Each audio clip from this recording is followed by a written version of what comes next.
A 20-year-old murder case has finally been solved. The Racine County Sheriff says they've not only identified the victim, but also the woman who killed her.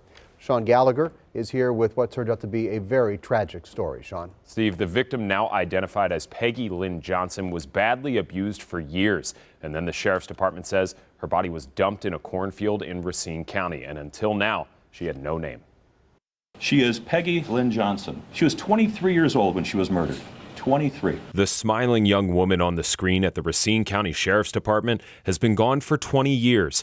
Peggy Lynn Johnson's body was disposed of in this cornfield in 1999, a sight so gruesome it still haunts the deputies who investigated. The utter barbaric brutality inflicted on this young woman is something that none of us will ever forget. Peggy had cognitive impairments and she was on her own at 18 after her mother died. She went to a local hospital in Illinois for help. There, she met a registered nurse named Linda LaRoche, who recognized Peggy's disability and took her into her home. For the next 5 years, the Sheriff's Department says Peggy lived through hell. But it was in the last few months when Sheriff's deputies interviewed LaRoche's family. In the criminal complaint, one recalled LaRoche stabbing at Peggy's head with a pitchfork. One recalled LaRoche slapping Peggy in the head and face. She had evidence of the years of trauma from head to toe when deputies found her body. She suffered from significant injuries and had been brutalized by many means over a long period of time. Sheriff Christopher Schmeling says they used genealogy tests to ID Peggy, but they were tipped off to LaRoche in September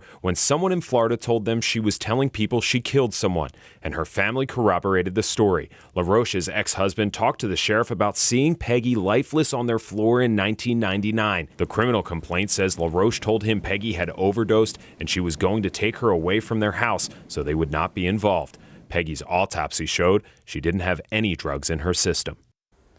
LaRoche was arrested on Tuesday and waived her extradition, so she will be back in Racine sometime soon to face charges for killing Peggy Johnson. Stephen Carroll.